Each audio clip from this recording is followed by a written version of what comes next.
اب خادم نے ذو المکان سے کہا کہ اے میرے آقا، میں آج رات تیرے پاس 3 بار آ چکا ہوں کیونکہ میری مالکہ نے تجھے یاد کیا ہے۔ جب ذو المکان نے خادم کی باتیں سنی تو وہ اسے برا بھلا کہنے لگا اور اسے ڈانٹنے لگا، لیکن خادم کو یہ مجال نہ ہوئی کہ وہ اسے جواب دے، کیونکہ اس کی مالکہ نے اسے کہہ دیا تھا کہ اسے تکلیف نہ پہنچائیو اور اسے زبردستی نہ لائیو، اور اگر وہ تیرے ساتھ نہ آئے تو اسے 100 دینار دیجیو۔ اس لیے خادم اس سے بڑے ادب اور نرم لہجے میں باتیں کرنے لگا اور اسے 100 دینار کی تھیلی پیش کرتے ہوئے کہا کہ اے میرے آقا، یہ لے اور میرے ساتھ چل۔ میرا مطلب محض اتنا ہے کہ تو ہماری مالکہ کے پاس چل تاکہ وہ تجھ سے کچھ پوچھے اور پھر تو بخیر و خوبی واپس آ جائے۔ جب اس نے خادم سے یہ سنا تو اٹھ کھڑا ہوا اور لوگوں پر کودتا پھاندتا چل دیا۔ آگ جلانے والا اس کے پیچھے پیچھے ہو لیا اور اس کو برابر دیکھتا جاتا تھا اور اپنے دل میں کہتا جاتا تھا کہ ہائے اس کی جوانی، کل وہ اسے پھانسی پر چڑھا دیں گے۔ جب وہ اس جگہ پہنچے جہاں نزلۃ الزما تھی تو آگ جلانے والا ان سے دور ہی ٹھہر گیا تاکہ وہ اسے دیکھ نہ سکیں، اور اپنے دل میں ذو المکان کے لیے دعائیں کرتا جاتا تھا کہ وہ اسے کوئی تکلیف نہ پہنچائیں۔ اب خادم نے اسے جا کر خبر کی اور کہا کہ اے میری آقا، جس کو تو چاہتی تھی اسے میں لے آیا ہوں۔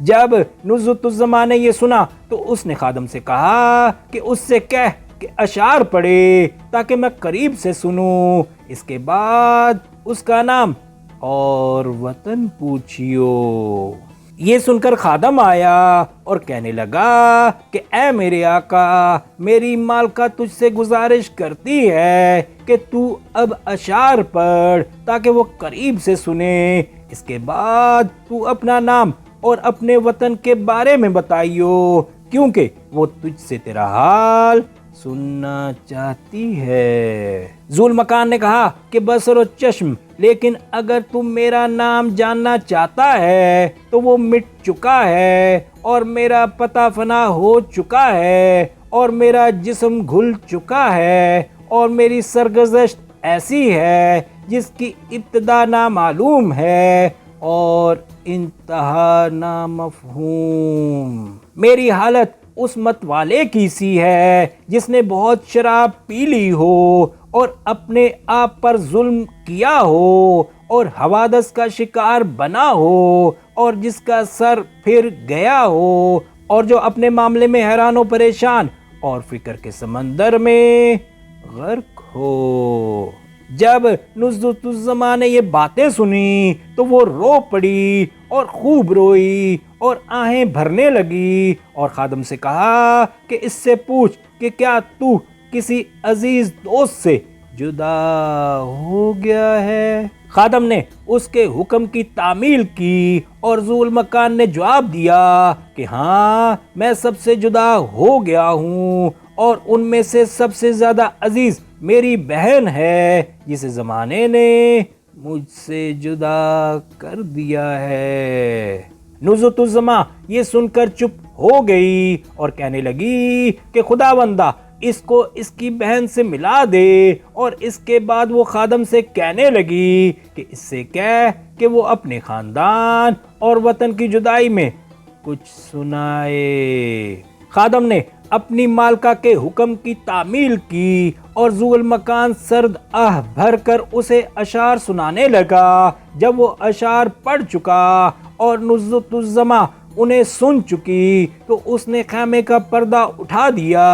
اور اسے دیکھنے لگی۔ جب اس کی نظر ذو المکان کے چہرے پر پڑی تو اس نے اسے پہچان لیا کہ وہ ذو المکان ہے، اور وہ چلا اٹھی کہ بھائی ذو المکان، وہ بھی اس کی طرف دیکھنے لگا اور اسے پہچان لیا اور چلا اٹھا کہ بہن نزہت الزما وہ بھائی سے لپٹ گئی اور دونوں رونے چلانے لگے اور ان کے آنسو نہ تھمتے تھے اور وہ روتے روتے بے ہوش ہو گئے۔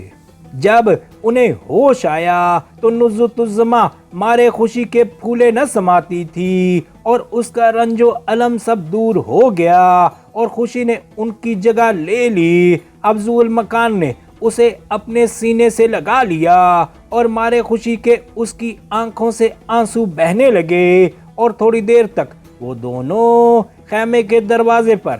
بیٹھے رہے۔ اس کے بعد ذو المکان نے اس سے کہا کہ تو اپنی سرگزشت مجھ سے بیان کر، اور اس نے اپنا قصہ شروع سے لے کر آخر تک کہہ سنایا، اس وقت سے لے کر جب وہ اس سے سرائے میں رخصت ہوئی تھی اور بدو اور تاجر اور شرکان کے ساتھ اسے کیا واقعہ پیش آیا تھا، اور پھر شرکان نے اسے خرید کر آزاد کیا اور دربان کے ساتھ اس کی شادی کر دی۔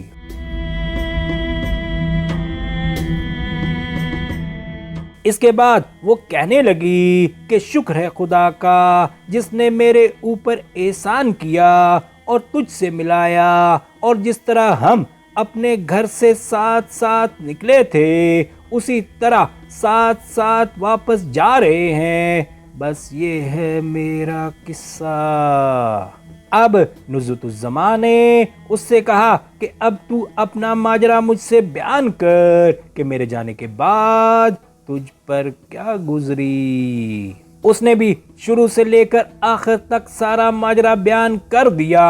اور یہ کہ خدا نے اس پر احسان کیا اور اس آگ جلانے والے سے ملا دیا،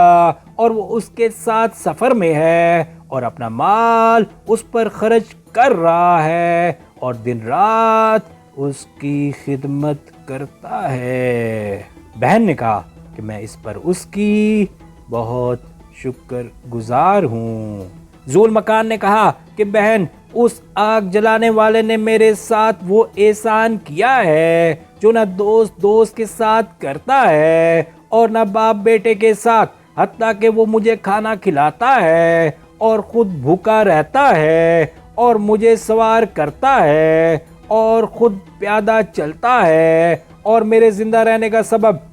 وہی ہے۔ نزہت الزما نے کہا کہ اگر خدا نے چاہا تو جتنا ہو سکے گا ہم اس کا بدلہ دیں گے۔ اب اس نے خادم کو آواز دی اور اس سے کہا کہ اے نیک مرد، میں تجھے بھی خوشخبری دیتی ہوں، کیونکہ تیرے ذریعے سے میں اپنے بھائی سے ملی ہوں، اور تھیلی میں جو کچھ ہے وہ تیرا انعام ہے۔ اب فوراً جا اور اپنے مالک کو بلا لا۔ خادم خوش ہو گیا اور بڑے دربان کے پاس جا کر کہا کہ میری مالکہ تجھے بلاتی ہے۔ دربان اس کے ساتھ نزہت الزما کے پاس گیا اور دیکھا کہ اس کا بھائی اس کے پاس ہے، اور اس نے قصہ دریافت کیا۔ نزہت الزما نے ساری سرگزشت شروع سے لے کر آخر تک بیان کر دی، اور اس کے بعد کہا کہ اے دربان، تو نے کسی کنیز کے ساتھ شادی نہیں کی بلکہ بادشاہ عمر بن نعمان کی بیٹی کے ساتھ کی ہے۔ جب بڑے دربان کو سارا واقعہ معلوم ہو گیا اور وہ یہ جان گیا کہ وہ بادشاہ عمر بن نعمان کا داماد ہے، تو وہ اپنے دل میں کہنے لگا کہ اب تو میں کسی نہ کسی صوبے کا والی بنا دیا جاؤں گا۔ یہ کہہ کر وہ ذو المکان کی طرف متوجہ ہوا اور اس کی سلامتی اور بہن سے ملنے پر مبارکباد دی، اور فوراً خادموں کو حکم دیا کہ ذو المکان کے لیے ایک خیمہ اور بہترین گھوڑوں میں سے ایک گھوڑا تیار کریں۔ نزہت الزما نے کہا کہ اب ہم وطن کے قریب پہنچ گئے ہیں، اور میں چاہتی ہوں کہ وطن پہنچنے تک میں اپنے بھائی کے ساتھ رہوں۔ دربان نے کہا کہ تیرا حکم سر آنکھوں پر، اور پھر اس نے ان کے لیے طرح طرح کی مٹھائیاں اور ذو المکان کے لیے